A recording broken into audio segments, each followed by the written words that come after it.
connais tes œuvres. Je sais que tu n'es ni froid ni bouillant. Puisses-tu être froid ou bouillant? Ainsi, parce que tu es tiède et que tu n'es ni froid ni bouillant, je te vomirai de ma bouche. Parce que tu dis, je suis riche, je me suis enrichi et je n'ai besoin de rien. Et parce que tu ne sais pas que tu es malheureux, misérable, pauvre, aveugle et nu, je te conseille d'acheter de moi de l'or éprouvé par le feu, afin que tu deviennes riche, et des vêtements blancs afin que tu sois vêtu, et que la honte de ta nudité ne paraisse pas, et un collier pour poindre tes yeux afin que tu vois. Amen. Amen. Ce matin, nous allons partager toujours la pensée de Dieu. Lorsque nous avons pensé à partager la prédication de ce matin, il était pour nous difficile de faire un choix sur ce qu'il fallait dire. Mais le Saint-Esprit est toujours là pour nous inspirer. Il nous a aidés de lire ce passage minutieusement afin de trouver ce qu'il faut dire. Nous n'allons pas parler des 7 anges de l'Église aujourd'hui. Nous n'allons pas parler aussi de l'Église de Laodicée. Non. Nous n'allons pas nous ponctuer là-dessus. Mais nous allons chercher quelque chose que Dieu avait déposé dans cette Église afin que la multitude des croyants dans le monde entier puissent en bénéficier pour leur foi et leur croissance spirituelle. Amen. Amen. Au temps de Laodicée, nous sommes aussi comme ce même temps. Les gens pensent que parce qu'on avait dit que Laodicée c'est l'âge de la fin, non. Il n'y a pas une référence biblique qui instruit que Laodicée c'est l'âge de la fin, non. Ça c'est un arrangement de ceux qui ont dû comprendre ce passage comme cela. Mais l'Écriture ne dit pas que l'église de Laodicée c'est l'église de la fin, non. Alléluia. Amen. Parce que la fin de tout a été écrit dans toute l'Écriture, pas dans un seul livre. Déjà dans Genèse, comme jusqu'à l'Apocalypse, on nous parle de la fin partout. Alléluia. Amen. Et le Seigneur ne devait que dire la vérité. Quand il se présente comme étant un témoin, alléluia. Amen. Quand il se présente comme étant un témoin, ça veut dire il est en même temps messager. Un témoin est un messager. Un témoin est un envoyé. Alors il y a des gens qui pensent que Dieu n'est pas envoyé. Il y a aussi des gens qui prêchent que Dieu ne peut pas être prophète. Alléluia. Amen. C'est une curiosité et aussi une négativité de leur part parce que celui qui peut donner naissance à des prophètes ne peut qu'être lui-même prophète. Amen. Alléluia. Amen. Donc, si Dieu peut donner des prophètes, ça veut dire que lui-même, il est aussi prophète. Alors, que fait le prophète? Eh bien, le prophète part de la part du Seigneur. Et bien aussi, le prophète prophétise. C'est-à-dire, il a inspiré des paroles de Dieu. Amen. Amen. Dans cette même église, on a dit que le 7e ange devait être un homme. Alléluia. Et en ce moment, il y a aussi problème. Tous ceux qui sont arrivés au temps de l'apôtre Jean de l'époque, il y avait une culture angélique. Et à l'époque, il y avait une très grande croyance au sujet des anges. À tel point que lorsque les écrivains de la Bible pouvaient écrire à leurs frères, ils pouvaient mentionner sans difficulté le nom d'un ange. Et tout simplement parce que les anges avaient plusieurs caractéristiques. Amen. Qui étaient anges à leur époque? Ce n'était pas seulement les esprits célestes. Alléluia. Amen. Mais c'était aussi des bergers. David, qui était le berger d'Israël, alléluia, Amen. était considéré comme étant un ange. Alléluia. Amen. Il veillait sur ce peuple. Alors l'expression ange aussi peut être considérée comme les gens à qui Dieu a confié le troupeau pour que ceux-ci puissent le garder, c'est-à-dire les pasteurs. Alléluia. Amen. Donc, quand le message de Laodicée s'adresse à un ange, nous pouvons comprendre que Dieu est en train de parler à ceux qui étaient donc responsables, qui étaient donc des anciens, des différentes églises de l'Asie. Alléluia. Amen. Parce que l'organisation de ces églises-là, le fondement était les apôtres, et les apôtres ont donné naissance aux anciens. Alléluia. Amen. C'était comme les fils de la foi des apôtres. Et après les apôtres, on a vu les anciens. Après les anciens, on a vu les diacres. Alléluia. Amen. Et dans cette structuration, on voit ce que c'est que les responsables d'une église. Donc, il y avait les apôtres, et il y avait ce qu'on appelle les anciens, et il y avait aussi ce qu'on appelle les diacres. Alléluia. Amen. Et donc, chaque fonction avait une spécificité donnée. L'apôtre n'était pas l'ancien, et l'ancien n'était pas le diacre, et le diacre n'était pas l'apôtre. Chacun avait donc une fonction précise. Et pour dire qu'aussi dans nos églises, nous pouvons considérer ceux qui nous dirigent comme étant des anges. Alléluia. Amen. Une fois, j'ai dit à quelqu'un, mais il a rêvé, le pasteur à l'église, ou bien dans son rêve. Après, il dit que non, j'ai rêvé le pasteur. Non, la personne n'a pas rêvé le pasteur. En fait, il a rêvé l'ange. Alléluia. Amen. C'est-à-dire le gardien. Au lieu qu'on te présente un ange spirituel, on doit te présenter un ange physique. Pour que tu saches que non, c'est en fait lui qui m'a sauvé dans telle épreuve, dans telle situation. Alléluia. Amen. Et donc, les anges ici, c'était donc des sentinelles de la maison de Dieu. Amen. Alléluia. Amen. Et donc, les pasteurs sont des sentinelles.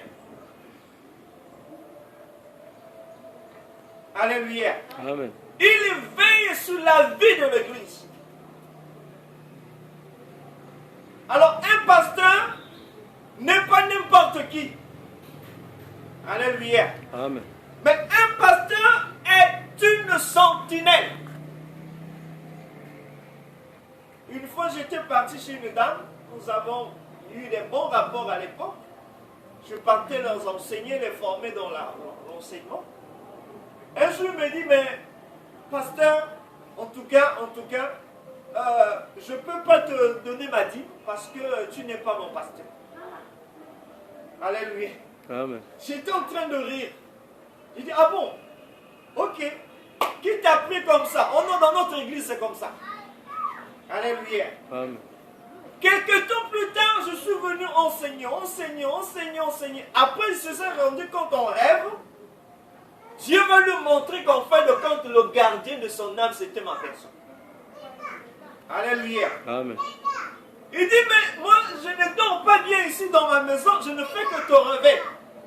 Alléluia. Amen. Et parmi les rêves, souvent, elle était en danger. Et quand il y avait un danger, et quand elle criait mon nom, eh bien, la sœur se retrouvait de l'épreuve qui se manifestait à elle. Après, je lui ai dit, essaie un peu d'analyser. Maintenant, si je n'étais pas là, quelle était la suite? Ah, peut-être moi je devais mourir. Alléluia. Amen.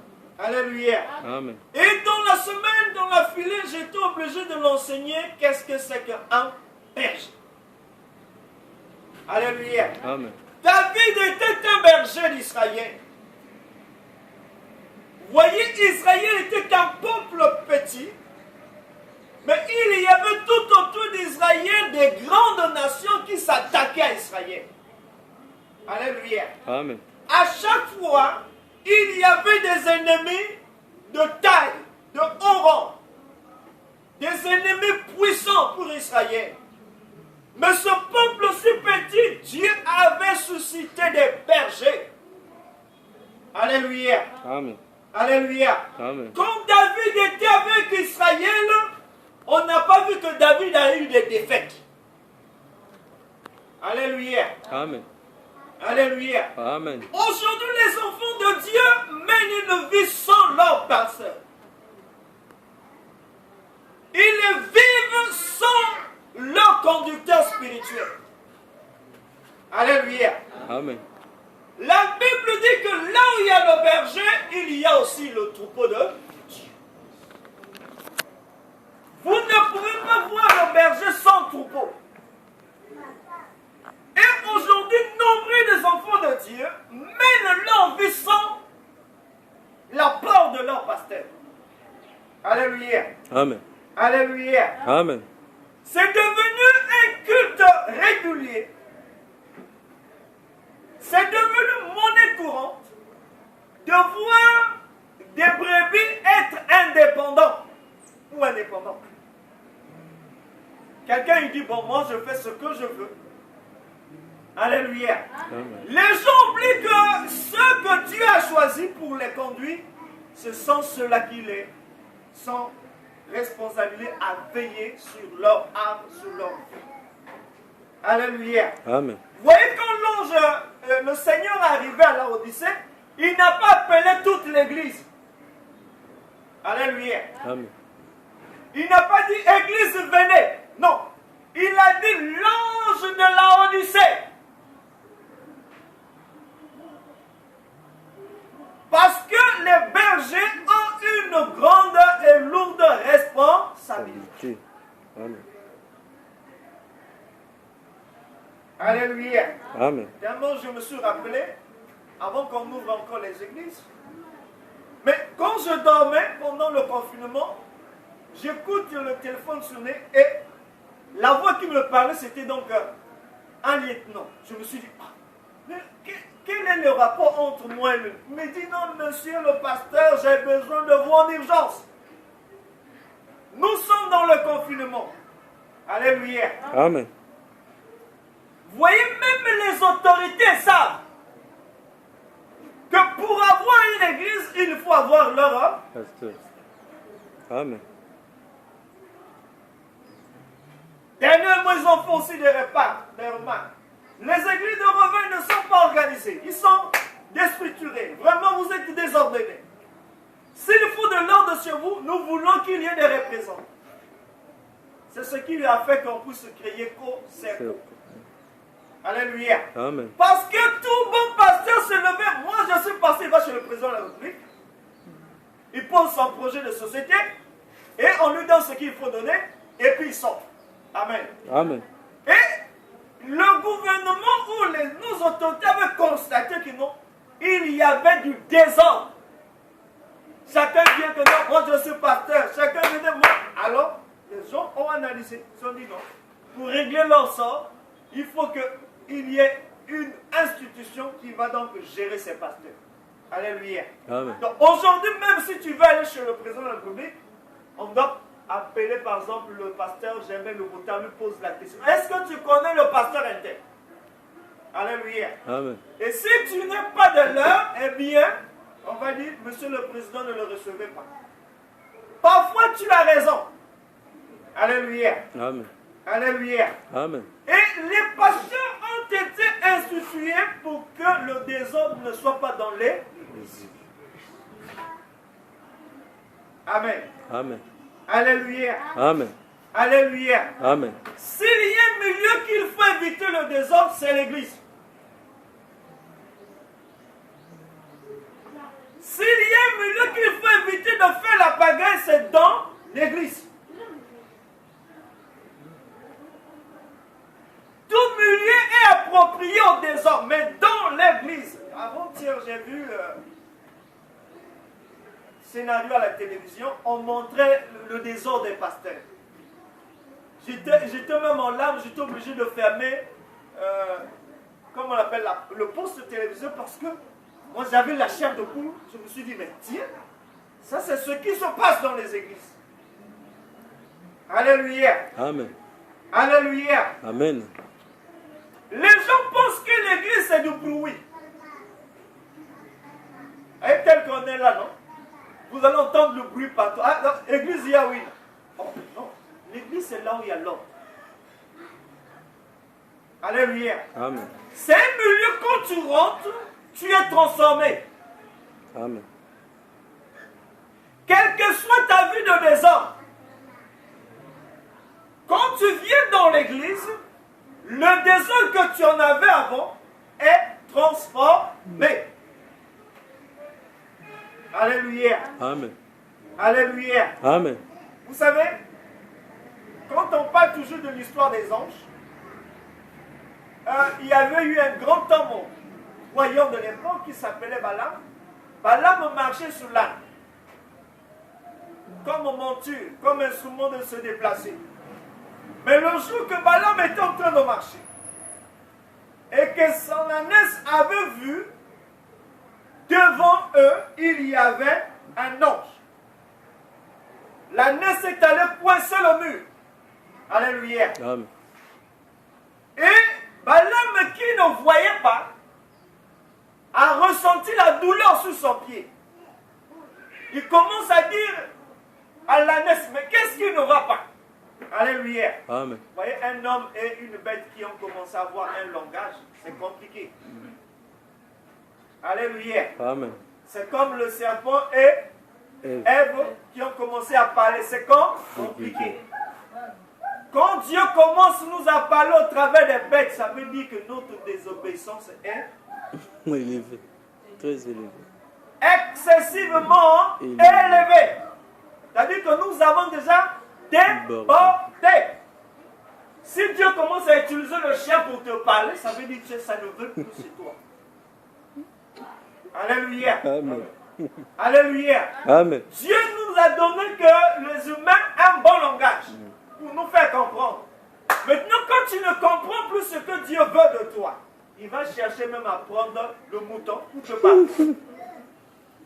Pour que tu saches que tu es devenu comme le mouton. Alléluia. Amen. Et comme il avait parlé à Ève et à Adam, et eux, comme ils étaient des humains, ils ont cru que non, ce que Dieu donne là, il faut le rejeter. Mais comme ils étaient déjà dans leurs impressions, dans leurs pensées que non, nous on doit d'abord aller toucher cet arbre ou le manger, son fruit, ils sont passés dans le débordement déjà dans la course. Amen. Amen. Dieu est obligé d'utiliser un serpent. Alléluia. Amen. Alléluia. Amen. Alléluia. Amen. Nous ne devons pas s'attendre à arriver là-bas. Les gens aiment seulement attendre que Dieu leur parle au travers d'un serpent. Là, ils vont avoir peur. Le serpent est en train de circuler. Ah, donc ça c'est un gros serpent. Il commence à crier, ah Seigneur, viens me sauver. Mais si c'est la parole de Dieu, non. Alléluia. Amen. Alléluia. Amen. Ce que nous avons pu retenir toujours dans l'Odyssée, alléluia, Amen. Amen. C'est que les chrétiens ont l'apparence de la chrétienté. Alléluia. Amen. On dit église de réveil. Quand vous voyez la vie de ceux qui sont dans le réveil, c'est le jour et Amen. vous donnez l'apparence aux gens que vous êtes dans le réveil pendant ce temps que vous n'êtes pas de. Alléluia. Amen. Quand j'étais en train de suivre un peu des jeunes hommes, des chants, il y avait des instruments sous le dos. J'ai dit, ah, l'allure que les jeunes là sont en train de marcher, tu as l'impression que vraiment c'est des chanteurs experts. Alléluia. Amen. Alléluia. Amen. Mais quand tu rentres dans la profondeur de la vie chrétienne, tu n'en trouveras pas. Alléluia. Amen. Tu n'es ni froid, ni bouillant. Alléluia. Amen. On ne te maîtrise même pas. En fait. Est-ce que tu es membre de cette église ou tu ne l'es pas? Alléluia. Amen. Alléluia. Amen. Ni froid, ni bouillant. Alléluia. Amen. On ne connaît pas ta position. Mais quand même, quelqu'un se dit membre d'une église. C'est décevant. Alléluia. Amen. Et donc, le Seigneur dit, une telle attitude aux yeux de Dieu est une souillure. Alléluia. Amen. Alléluia. Amen. Et il dit aussi que dans cette église, les gens se disaient qu'ils sont riches, riches, riches, riches, riches, riches. Alléluia. Partout où nous partons, le message c'est seulement les riches, riches, les riches, les riches, les riches, les riches. Alléluia. Amen. Amen. Amen. Si tu n'es pas riche, tu n'as pas de sens dans la sauce. C'était. Alléluia. Amen. Amen. Amen. Si tu n'es pas riche, tu n'es pas considéré dans la sauce. Alléluia. Amen. Mais le Seigneur a dit ce n'est pas ça. Vous êtes malheureux. Vous êtes misérable. Alléluia. Amen. Aux yeux de Dieu, Dieu n'avait pas vu cette richesse-là ainsi. Et il a dit, vous êtes malheureux. Vous êtes misérable. Alléluia. Amen. C'est le verset 18 qui nous intéresse. Alléluia. Amen. Je te conseille d'acheter de moi de l'or pur, éprouvé par le feu. Amen. Amen. Amen. Amen. Thème d'aujourd'hui, je te conseille. Alléluia. Amen. Ce matin, nous voulons parler de je te conseille. Alléluia. Alléluia. Amen. Le verbe conseiller va nous intéresser. Alléluia. Amen. Alléluia. Amen. Qu'est-ce qu'un conseil? Un conseil vrai encourage celui qui est dans le besoin. Alléluia. Amen. Un conseil vrai encourage celui qui est dans le besoin. Lorsque nous sommes en face d'une situation, et si nous voulons demander conseil, comment saurons-nous que ceci est un conseil venant de X ou Y?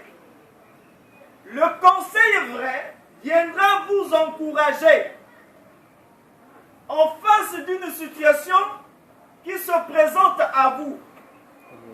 Alléluia. Acte chapitre 15, verset 30 à 31. Donc, un conseil est un encouragement. Alléluia. Amen.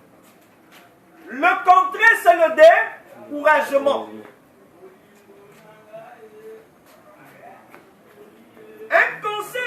secret contient des paroles d'apaisement. Un conseil, aussi vrai qu'il soit-il, contient des paroles d'apaisement. Alléluia. Amen.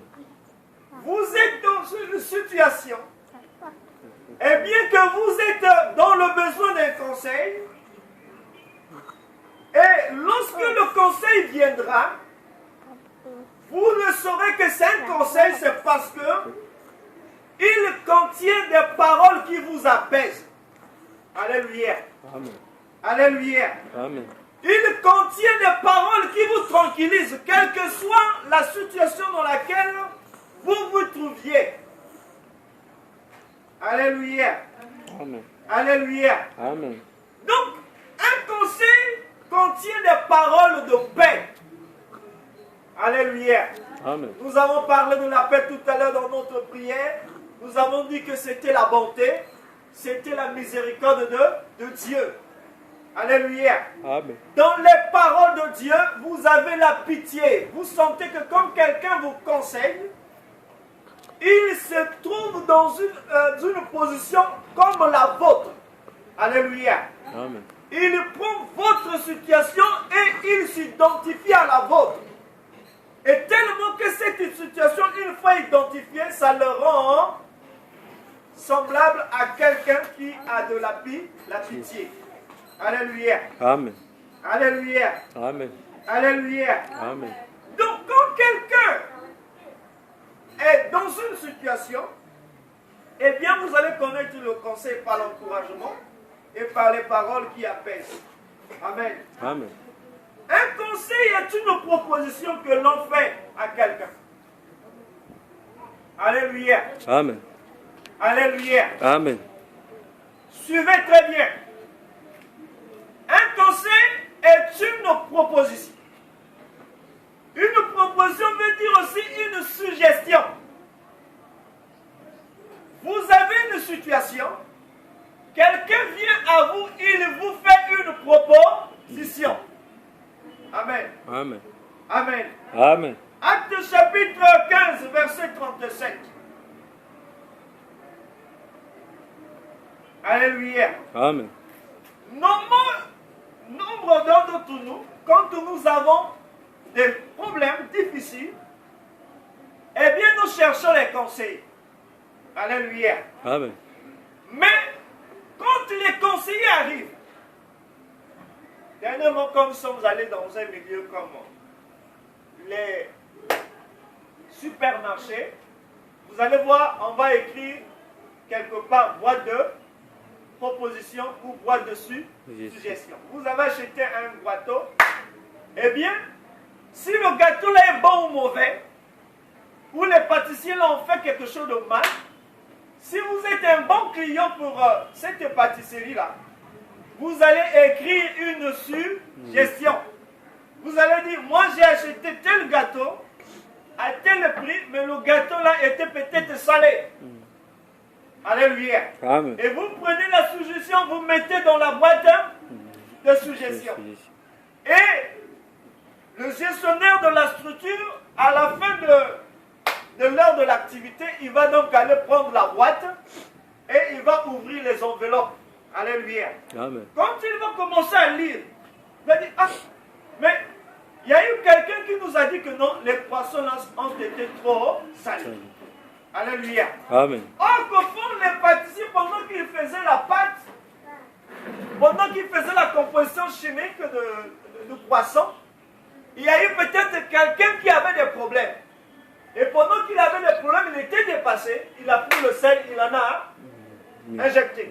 Alléluia. Amen. Sans tenir compte du contenu du gâteau. Et donc il a dépassé la dose.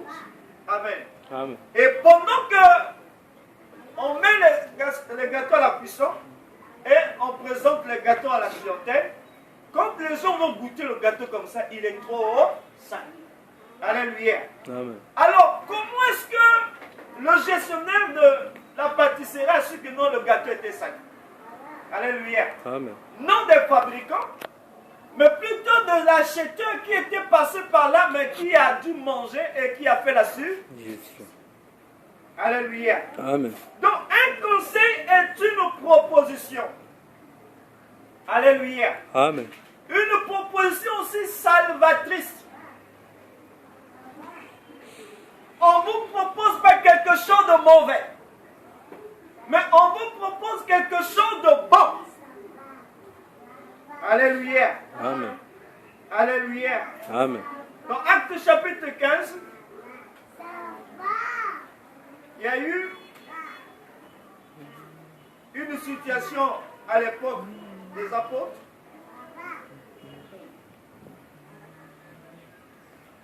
Acte 15, verset 20. Non. 17 à 20. Afin que le reste des hommes cherchent le Seigneur, ainsi que toutes les nations sur lesquelles mon nom est invoqué. Dit le Seigneur qui fait ces choses, et à qui elles sont contenues dans toute l'éternité. C'est pourquoi je suis d'avis qu'on ne crée pas de difficultés à ceux des païens qui se convertissent à Dieu, mais qu'on leur écrive de s'abstenir des souillures des idoles, de l'impudicité, des animaux étoffés et du sang. Amen. Amen. Il y a eu donc une situation à Jérusalem. Pendant que les apôtres étaient à Jérusalem, les Pierre et les Jacques et les André, mais l'apôtre Paul et les Silas n'étaient pas à Jérusalem. Amen. Amen. Ils étaient en train d'aller prêcher la bonne nouvelle aux païens. Alors, pendant qu'ils ont annoncé l'évangile là-bas, il y a eu des chrétiens juifs qui sont allés aussi encore parler à ceux que les frères Paul et Silas avaient déjà annoncé l'évangile. Ils ont dit ça ne suffit pas. Ce que Paul et Silas vous ont dit, pour que vous soyez réellement convertis, vous devez vous circoncire comme nous. Alléluia. Amen. Or, Paul et Silas, ils se sont arrêtés seulement à la foi. Alléluia. Amen. Ils ont dit, croyez au Seigneur Jésus, vous serez sauvés. Alléluia. Amen. Ils n'ont pas dit, mettez votre foi dans les rituels. Non. Ils ont dit, mettez votre foi dans le Seigneur et vous serez sauvés. Alors, quand les chrétiens juifs sont arrivés, ils ont dit, oh, mais ça ne suffit pas. Il faut ajouter à la foi le rituel. Alléluia. Amen. Et le rituel de l'époque qui caractérisait le judaïsme, c'était la circoncision. Alléluia. Amen. Donc, tout juif devait se circoncire. Alléluia. Amen. Maintenant, il y a eu contradiction entre Paul, son équipe, et les autres apôtres qui étaient donc à Jérusalem. Amen. Amen. Et quand ils se sont retrouvés, alléluia, Amen. et chaque apôtre devait donc donner une suggestion. Alléluia. Amen. Donc, une suggestion ici était comme un conseil. Alléluia. Amen. Alléluia. Amen. Ils ont dit non. Nous ne pouvons pas les empêcher de croire au nom du Seigneur Jésus, ni les exiger de se circoncire. Alléluia. Amen. Nous voulons seulement leur proposer de ne pas être souillés par les idoles, de ne pas vivre dans l'impudicité. Alléluia. Amen. Et de ne pas aussi manger les animaux étoffés par le sang. Alléluia. Amen. Et je pense que la proposition là avait plu à tous les apôtres, à tous les responsables et au peuple de Dieu qui était à Jérusalem. Alléluia. Amen. Donc, un conseil est une proposition. Alléluia. Un conseil est un avis. Il y a des gens, quand on vient leur voir pour demander conseil, ils imposent le conseil. Non. Alléluia. Amen. On n'impose jamais le conseil à un autre. Mais on le suggère. Alléluia. Amen. On le soumet. Alléluia. Amen. Alléluia. Amen. Le premier point que nous avons vu, Nous sommes en train de parler du conseil. Amen. Amen. Au quatrième tiré, un conseil, il peut aussi être faux. Alléluia. Amen. Il y a des conseils qui sont faux. Et un conseil faux nous pousse au mal. Toujours. Alléluia. Amen. Nombreux de gens ont été conseillés. Mais est-ce que ces conseils ont été des vrais? Alléluia. Amen. Alléluia. Amen. 1 Roi chapitre 21. Nous allons voir le conseil. 1 Roi chapitre 21, verset 22. L'autre texte, c'est 1 Chronique 21, verset 1 à 6. Nous devons lire la Bible. Celui qui a la page peut lire.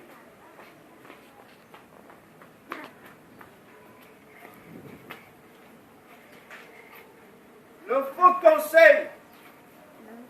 Comment le reconnaître? 1 Roi 21, verset 22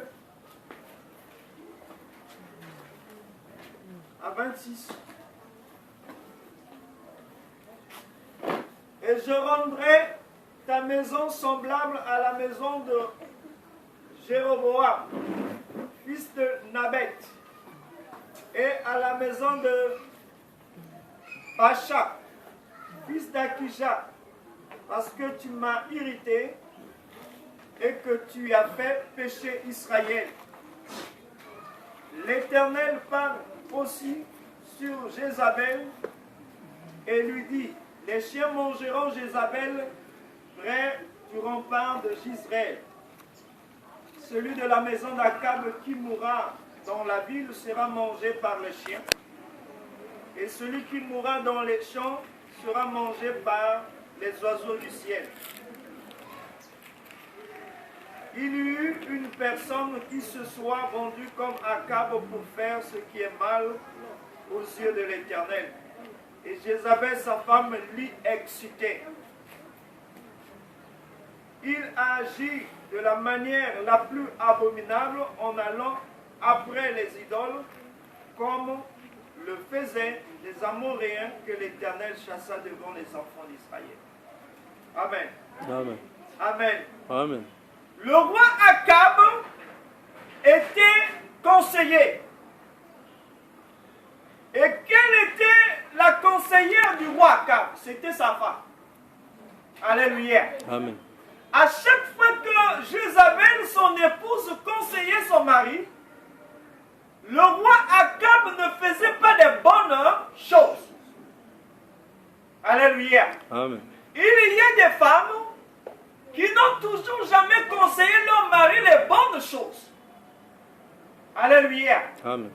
Alléluia. Amen. Quand elles prodiguent des conseils à leur mari, les conseils là ont toujours été soldés par l'échec. Alléluia. Amen. Jézabel conseillait Akab. Vous voyez l'histoire, j'ai vu, Akab était le roi. Tout en Israël lui appartient. Il y avait un homme qui s'appelait Nadab, qui n'avait un seul héritage. Mais il va aller solliciter la vie de Nadab. Mais quand le roi Akab arrive chez Nadab, il dit, donne-moi votre vie pour que je vous donne une autre vie. Alléluia. Amen. Nadab dit, jamais du tout roi. Mon héritage, je ne peux pas te l'offrir. Alléluia. Amen. Ce n'est pas parce que tu es roi que je te donne notre héritage. Alléluia. Amen. Mais Jézabel n'était pas là pendant la discussion.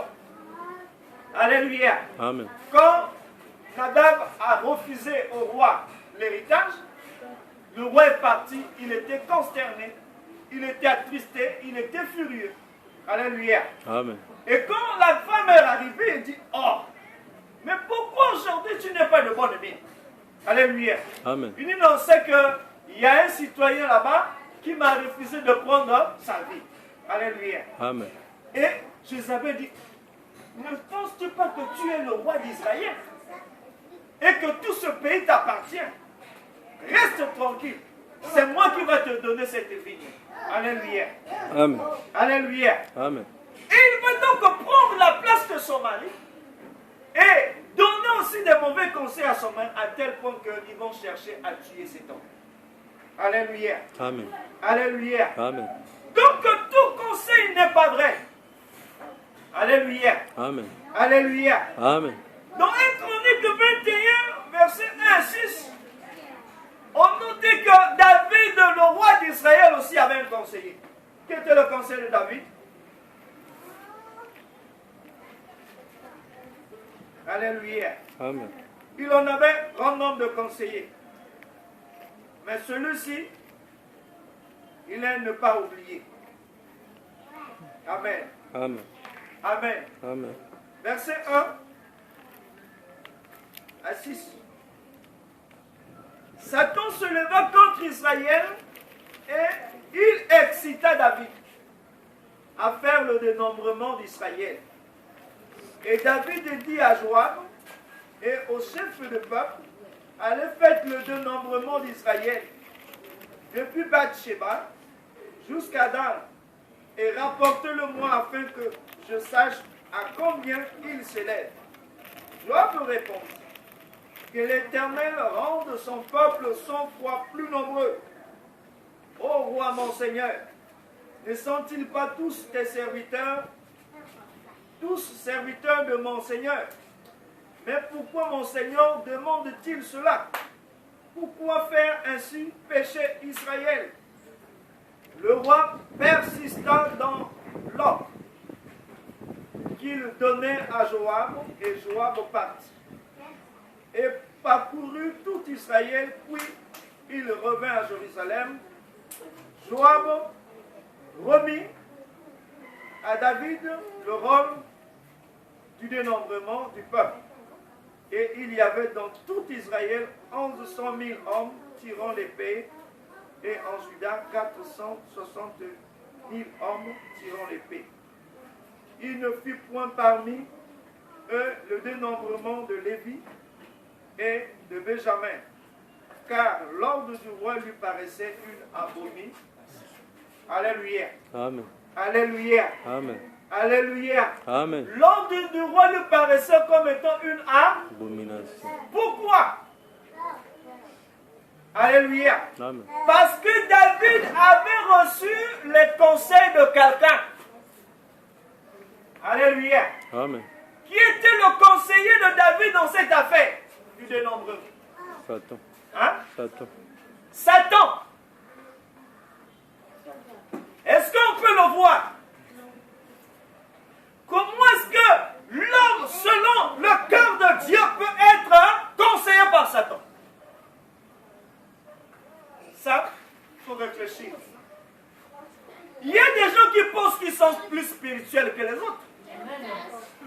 Alléluia. Amen. Comment pensez-vous que le témoignage que Dieu a dit à David, l'homme selon mon cœur, peut être encore conseillé par Satan? C'est-à-dire que le cœur de David est tout entier à Dieu. Que Satan ne pouvait pas avoir l'accès. Mais en ce moment, on dit que Satan se lève contre Israël et il veut maintenant agir. Il va donc prendre le cœur de David. Compliqué. David, on dit que c'était l'ange d'Israël. Vous savez pourquoi on dit l'ange? Parce que l'ange a le discernement. Comment est-ce que celui qui a le discernement ne peut plus savoir que non, ça n'est plus moi, mais c'est Satan qui me parle? Ça pousse à réfléchir. Alléluia. Amen. On ne joue pas avec Satan. Moi, je vois souvent dans mes moments à la maison là-bas avec mon voisinage, tu vois les chrétiens comment je chasse Satan. J'ai toujours dit, vous ne le connaissez pas. Venez nous demander les conseils. Un homme comme David,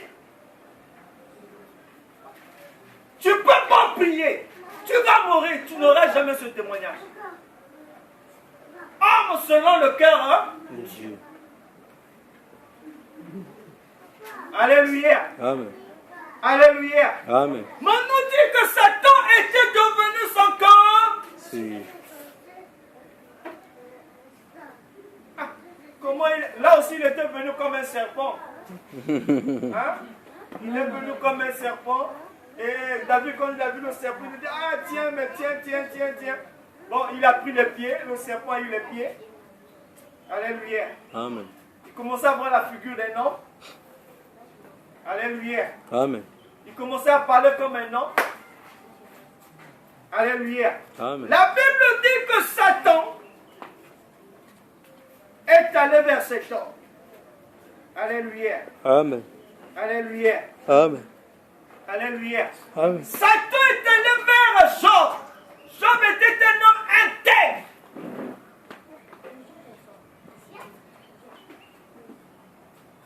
Alléluia. Amen. Moi, quand je lis toujours les versets, je me dis, ah, est-ce que nous on comprend la vie? Un homme intègre. Tu peux prier, tu ne vas pas entendre que Dieu te dit que tu es intègre. Alléluia. Amen. Peut-être moi je mens. Depuis que vous avez prié, Dieu vous a dit que vous êtes intègre. Vous dites, Seigneur, je t'aime. Seigneur, je t'adore. Et puis ça s'arrête là. Il ne te dit rien. Mais malgré tout cela, tu le cherches. Alléluia. Amen. Mais Job, Dieu dit de lui, sur la terre. Ça veut dire que ce n'est pas seulement au Congo. Il a dit sur toute la terre. Il n'y a pas un homme comme lui. Mais regardez cet homme. Satan a dit, moi je viens.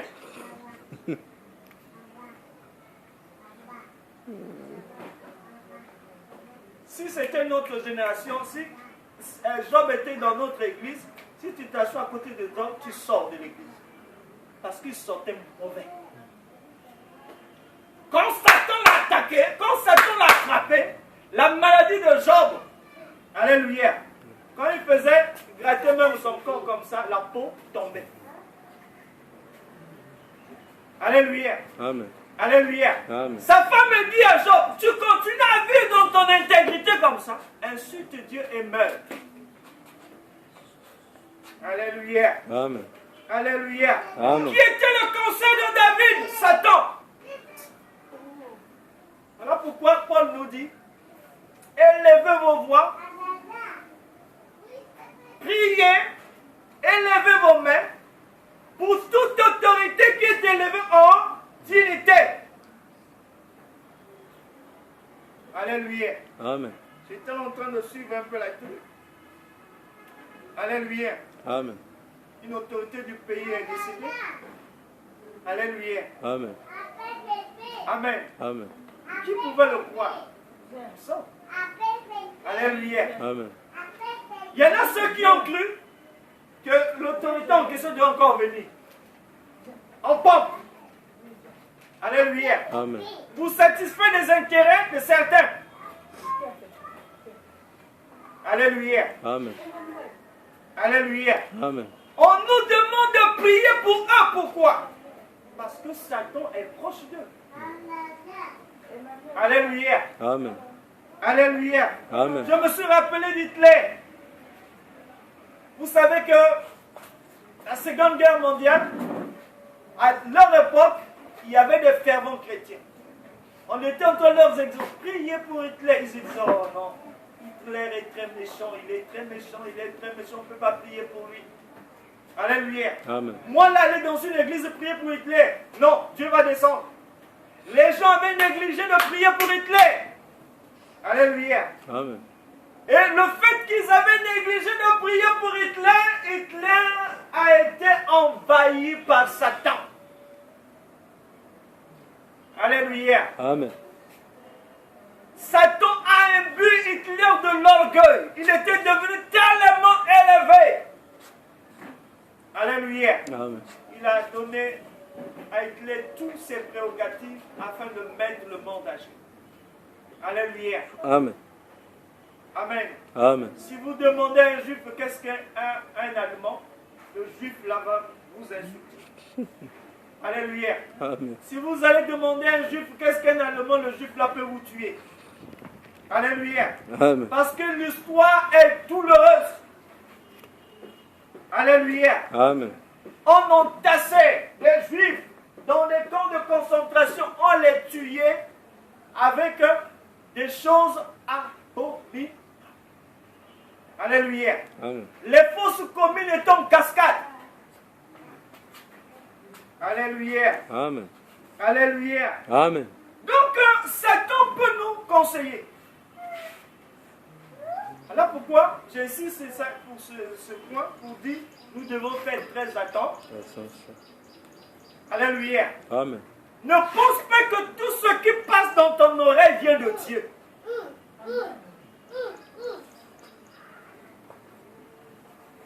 Amen. Amen. Amen. Amen. Il y a des gens qui pensent souvent que non, Dieu m'a dit. C'est pas parfois seulement Dieu t'a dit. Alléluia. Amen. Le cas de David, on dirait quoi? Si ce verset-là n'était pas écrit, nombreux de nous n'en devait pas croire. Alléluia. Amen. Est-ce que David, dans son oreille, Satan peut le parler? Alléluia. Amen. Alléluia. Amen. Amen. Amen. Un conseil n'est pas forcément positif, mais peut aussi être négatif. Il détruit. Alléluia. Amen. Alléluia. Amen. Le deuxième point que nous voulons partager, le besoin du conseil. Non seulement on a vu le conseil, mais il y a aussi le besoin.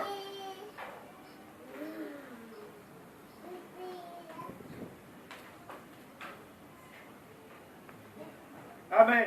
Amen. Ici, nous avons beaucoup plus ciblé un climat tendu. Un climat tendu dans un foyer. Alléluia. Amen. C'est une atmosphère où vous trouvez que, monsieur, mesdames, vous êtes vraiment à chaud. Quand vous vivez dans une tension pareille, eh bien, cela signifie que vous avez immédiatement besoin d'un conseil. Alléluia. Amen. Alléluia. Amen. Alléluia. Amen. Il y a eu beaucoup de gens qui ont négligé le conseil pendant qu'ils étaient en train de traverser des situations chaudes dans leur vie. Alléluia. Amen. Alléluia. Amen. Vous voyez que partout on met des ambassades. Alléluia. Amen. C'est pour apaiser.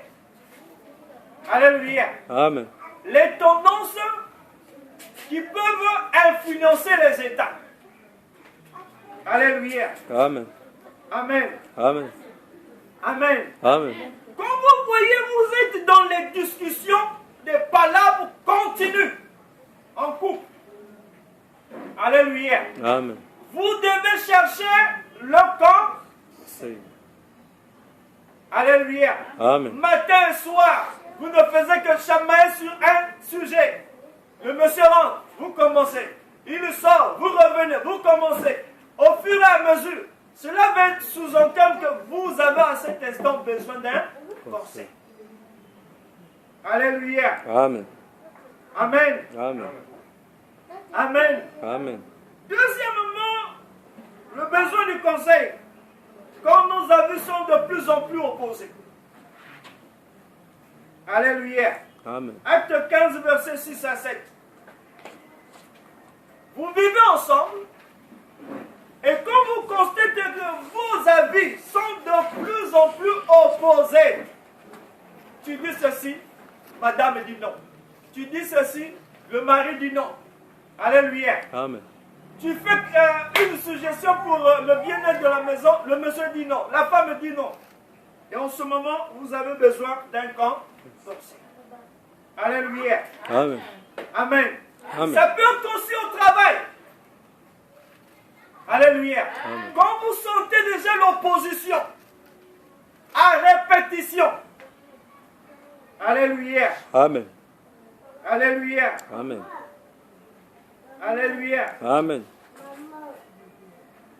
Comment aussi nous avons besoin du conseil? Amen. Amen. Quand nous sommes catégoriquement devant un problème.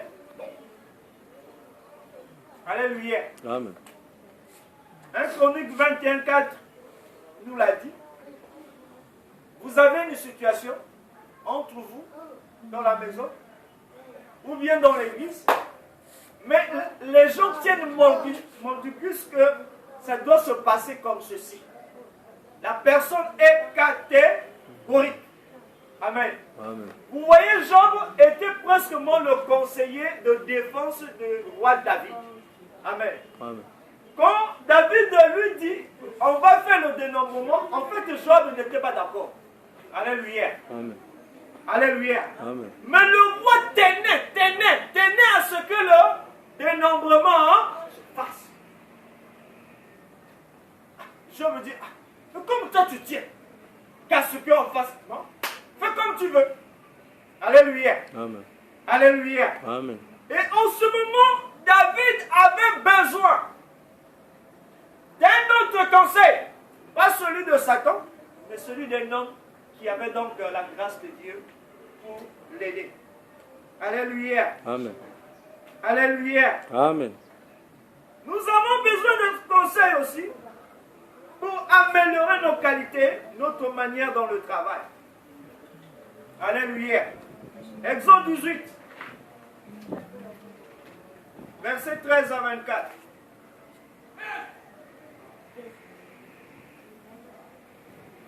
Améliorer la qualité, la manière dont nous travaillons. Alléluia. Amen. Alléluia. Amen. L'homme ne se suffit pas. Alléluia. Amen. Alléluia. Amen. Jéthro était plus expérimenté que Moïse. Moïse a pris Israël en Égypte et l'a ramené dans le désert. Alléluia. Amen. C'est vrai qu'il avait fait l'action du libérateur de ce peuple-là. Maintenant, au désert, il n'était plus libérateur. Alléluia. Amen. Au désert, Moïse devait être maintenant un pasteur. En ce moment, l'église est stable. Alléluia. Amen. Alors, quand Moïse a commencé son pastorat dans le désert, Moïse manquait certain nombre d'éléments. Alléluia. Amen. Alléluia. Amen. Alors, son beau-frère Jéthro, un jour, va le visiter. Quand il arrive, il s'est prononcé. On dit que non, Moïse, ton beau-frère est arrivé pour te voir avec les enfants que tu as mis au monde. Moïse s'est empressé, il a reçu le beau-frère. Après, j'étais en train de voir comment Moïse était en train de travailler. Alléluia. Amen. Matin jusqu'au soir. Il ne faisait que recevoir, il ne faisait que recevoir. Après, Jéthro est resté calme, il a dit, ah, Moïse, la manière dont tu travailles là, je suis sûr que tu ne vas pas mener ce pays et ce peuple dans la terre où Dieu leur a donné de prendre en héritage. Amen. Amen. Amen. Amen. Moïse était hyper chargé. Il y avait un problème de gestion. Alléluia. Amen. Il y avait un problème aussi de management. Alléluia. Amen. C'est là où on avait dit au pasteur, vous devez apprendre. Quand on a fait des réunions, on dit le pasteur dit, nous avons le Saint-Esprit. Non, non. Alléluia. Amen. Amen. Amen. Amen. Amen. Vous savez, s'il y a des cours à prendre, les pasteurs doivent apprendre beaucoup de choses. Alléluia. Amen. Amen. Amen. Vous voyez, on chasse les démons partout. Mais s'il y avait des pasteurs qui ont fait la psychologie, ils vont aider les gens. Alléluia. Amen. Quelqu'un est malade, quelqu'un enferme, on chasse le démon. Alléluia. Amen. Ça, vous amenez ça chez le psychologue, il va analyser la personne, il va dire non, non, non. Tu as un problème, tu as faim. Alléluia. Amen. On va d'abord te donner à manger, après on va te voir. Tu vas manger. Mais Mais quand on va amener le pasteur, le cas, quelqu'un qui est affaibli, hein? Il ne peut plus. Donc, amenez-le au service de la délivrance.